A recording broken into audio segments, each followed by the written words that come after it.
Oh look, more children assaulted by Christians in positions of authority within their churches.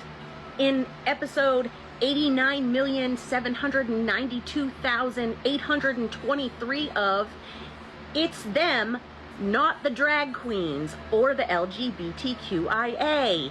Maybe look within your own communities.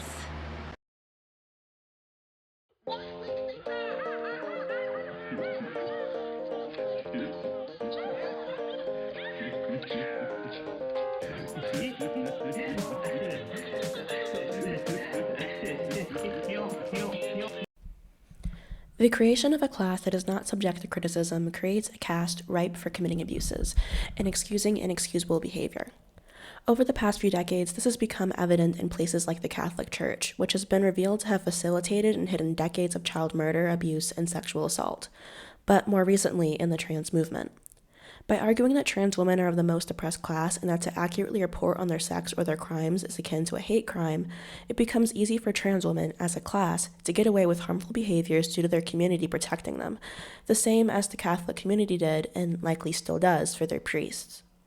It is for this reason that it is so important to call out and recognize when figures in the radical feminist or gender-critical community, notably two different but often overlapping things, commit actions that are not acceptable. No one is perfect, and any ideology that requires purity leans towards principles of thought reform and of cultism. However, an ideology does also require action to remove it from being only in the realm of the theoretical. You can't call yourself a vegan and eat meat. You can't call yourself a radical feminist and hold racist, homophobic, or misogynistic values. It is simply at odds with what radical feminism is. This doesn't negate potential benefits a person might have made to the cause, but instead illustrates areas where change is needed and where context is needed, especially when discussing their work or contributions. For example, Anna Slatz is the news editor for Redux, a great resource for news regarding gender issues that mainstream news sources often neglect to report on. She has written for the Post-Millennial and Rebel News as well, and while her name may not be as recognizable as some, her work is undoubtedly influential as it provides much-needed access to information regarding criminality, information suppression, and the impact on women's rights. It should be noted that the Post-Millennial is a conservative Canadian online news magazine, which was founded in 2017 and publishes national and local news and has a large amount of opinion content. It has been criticized for publishing false and misleading information, including on COVID-19, as well as its opaque funding and political connections. Meanwhile, Rebel News is a Canadian far-right political and social commentary media website. In addition to the company she keeps, Slatz has made posts that are homophobic. In a repost of a video of a young gay man talking about his experiences with living with AIDS, she commented that Sodom and Gomorrah was a warning, not an instruction manual. It should also be noted that despite calling herself a feminist, there's little action to back up those claims, and far more to illustrate that she simply dislikes trans people. She's had a breast lift, nose job, and BBL, and seems to fixate a lot on her appearance and on receiving approval from others because of it. While not damning on its own, it's important to note that radical feminism opposes all plastic surgeries, not just gender-affirming ones, due to how they prey on women's insecurities, perpetuate a harmful beauty culture, and harm physical health. Her history of posting pictures meant to titillate a male audience further adds proof to the argument that she isn't a feminist, but rather someone who opposes transgenderism. Although one could argue that besides her trans objection, she is a liberal feminist, as her fixation on appearance and beauty is one well supported by choice feminism. It is true that it is often hard to publish gender-critical content and that some overlap with right-wing news may be inevitable in order to reach a larger audience, but an occasional interview with Fox News on your subject of expertise is very different than a continued relationship as a writer with not one, but several far-right news sources. Not to mention, there is no excuse for writing 2 puff pieces for the leader of a neo-Nazi party in Canada. Radical feminism suffers from political homelessness as it is at odds with both the left and the right for different reasons. However, when you neither act like, verbally support, or uphold any of the ideology of radical feminism, only seem to object to transgenderism for its gender nonconformity, and remain in far-right spaces despite now having a website that would allow for complete separation, it's difficult to call your contributions feminist when conservative or grifter fits you far better. In some places in Australia, you can lose custody of your children if you don't affirm their gender. The state will come and take them away. In Australia and New Zealand, the state will, in schools, change your child's name, pronouns, and treat them as the opposite sex and won't even tell you. In Australia and in parts of New Zealand, they are talking about a baby having a sexuality. So it's all the sort of Foucault, Kinsey, queer theory, and it's really like just terrible. In some places in Australia, there is self-ID, and in New Zealand, that's happening too. That means any man, for any reason, can just call himself a woman and have access to all women's spaces and rights. We know that Laurel Hubbard competed in the Olympics as a female athlete, and he's a man, not particularly fit looking, in his 40s, competing against women at the peak of their fitness at like age 23, who've trained their whole lives in weightlifting. And the same in Australia, you have a man called Hannah Mounsey who plays Australian soccer, or Australian football, I think it's called, against tiny women. He's like 6'3" and well built. So there is just the same lies told here, although a lot worse, which are men can be women, our speech is compelled. We're losing genuine female language when we talk about females. In Australia, New Zealand, Canada, America, the only woman allowed to call herself a woman, or the only person allowed to call themselves a woman, is actually a man. Another common name that pops up in the news, both gender critical and mainstream, is Posie Parker, otherwise known as Kelly J. Keene Menschel. She is the founder of Standing for Women, is perhaps best known for the popularization of the term adult human female, which has become a standard phrase for refuting offensive or inaccurately inclusive modern redefinitions of woman. Unlike many in this list, she does not consider herself a feminist, but rather a women's rights activist. In turn, she cannot be held up to the same expectations one would have for a self-declared feminist. She admits that her focus is primarily on gender and the impact of trans ideology on women's rights, and therefore her objection to gender nonconformity is not unexpected. However, the veneration she receives for her role in gender-critical activism often ignores that the overlap with radical feminism is surface level at best. Her recent global tour has been in part funded by the US-based Conservative Political Action Coalition. As she explained, she'd been struggling to raise public liability insurance, and that CPAC stepped forward to cover all insurance throughout our entire trip, which is really kind of them. She's written for The Spectator, a right-wing magazine, where she's criticized a commercial wherein a young boy plays dress-up in female clothes. The criticism stems from the boy going against gender norms, rather than any harm from wearing heels or makeup, which, in a child playing dress-up at home, is negligible.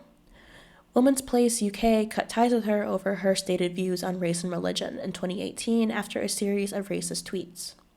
The decision to specifically blame race or religion for the brutality of man ignores the systemic issue of gender-based violence. Rape is a crime rooted in power and gender dynamics, and it happens everywhere, not just in distant countries or by foreign men. To address this problem, we have to recognize it is primarily a crime committed by males against females and work towards its eradication in all communities. Posie Parker has made significant stands for women's rights in the face of gender ideology, but this stems from a dislike of gender nonconformity, homosexuality, and her alignment with other conservative values, which should be remembered in context of her activism. What is a woman? Great question. I'm not a woman, so I can't really answer that. How do I know if I'm a woman? That's a great question. I like scented candles. Yeah. I've watched Sex and the City. Yeah. So how do I know? Yeah, Matt, that question right there, that question is, when it's asked with a lot of curiosity, right? That's the beginning of a lot of people's, gender identity development journeys. What exactly is a woman? Well, for me, it's actually a really simple answer, and that's a person who identifies as a woman. But what are they identifying as? As a woman. So what is that? As a woman. Do you know what a circular definition is? I do. It's sort of like what you're doing right now. A woman is a woman. It sounds like you would like me to give you a set of biological or cultural characteristics that are associated with one gender or the other. I'm not seeking any type of definition. I'm just seeking a definition. Yeah, Matt Walsh released the 2022 film What is a Woman and has since received a lot of support for his role in the promotion of questioning gender identity in the mainstream. He is a right-wing commentator, and although he can offer compelling sound bites in contrast to less organized trans opponents, it is important to note that he is not at all a feminist ally. He opposes abortion rights, believes that feminism was a net negative, and very obviously opposes transgenderism due to a dislike of gender nonconformity, which goes against the gender roles he supports for both men and women. However, because he is male and conservative, he has received far more support, funding, and a bigger platform than many male activists, which brings us to a major problem. One of the reasons why these people are the ones that come to mind when discussing modern radical feminism is because radical feminism is overshadowed by trans issues.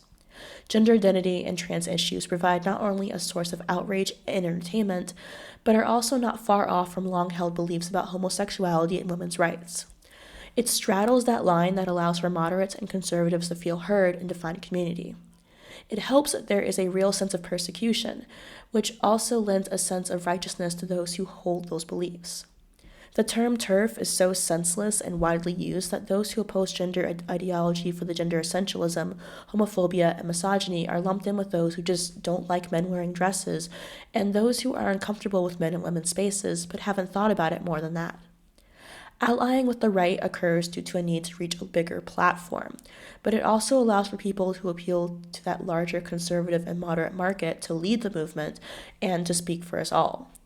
It alienates those who are liberal or liberal-leaning and allows for bills to lump child transitioning with abortion rights, as the pushback is united together as a response to unhinged leftist requests. I do think that a complete separation from the right is impossible, as radical feminism has no representative for our interest in law. The closest we get is small fringe groups and conservatives who tend to focus only on trans issues. However, it's important to retain that distinction that people like Posie Parker and Matt Walsh do not have our best interest at heart and do not represent us even on issues where we may superficially agree. Of course, that is not to say that the only issues with radical feminism or feminist figures are recent.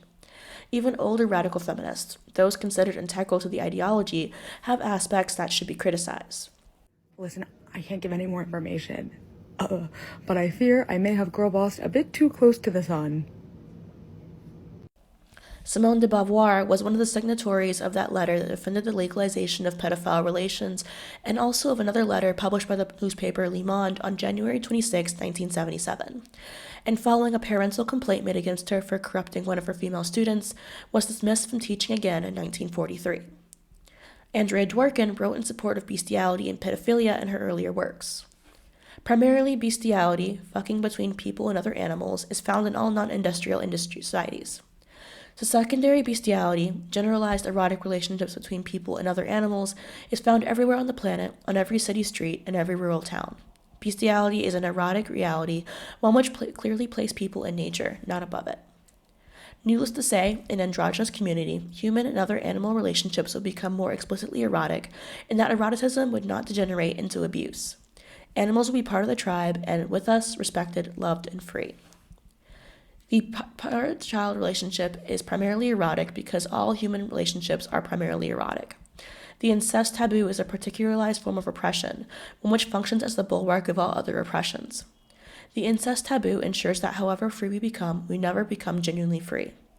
The incest taboo, because it denies us essential fulfillment with the parents whom we love with our primary energy, forces us to internalize those parents and constantly seek them.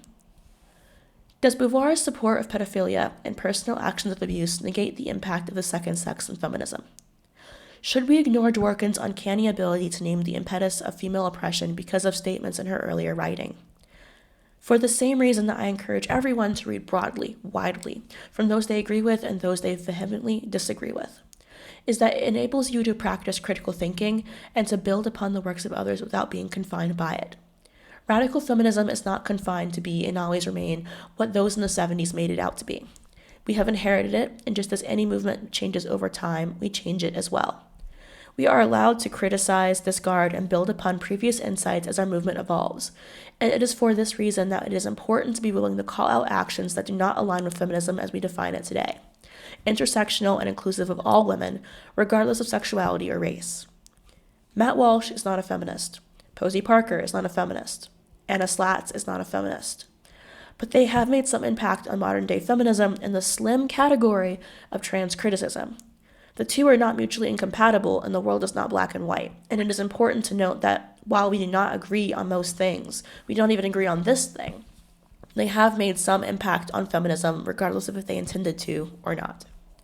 And that because of that, we need to call them out, we need to say why we disagree with them, and illustrate the differences between radical feminism and gender critical, because that is something that alienates many people who might otherwise be willing to support radical feminism. This, dear viewers, is where we part. I started the script because of a comment. Well, I've gotten several comments about this. People have asked in the past, hey, why do we not support Matt Walsh? Because I do have an overlap of a small minority of men who watch this channel who are conservative or lean conservative. And I've always been very vocal about the fact that I'm not seeking to gatekeep or have a very insular audience. I'd prefer to reach a wider audience and agree on particular issues than to have no agreement at all anywhere. And that's one of my main issues with modern day politics, is that there is no effort to seek out agreement with people who disagree with you. I think that a lot of conservative women do agree with us on certain things. They will probably agree with us on sports, on the importance of women's spaces. And we do not always agree on the reasons why, but I think that having that first step, that attempt to reach a agreement, is the first step to getting people to open their eyes and to hear further arguments.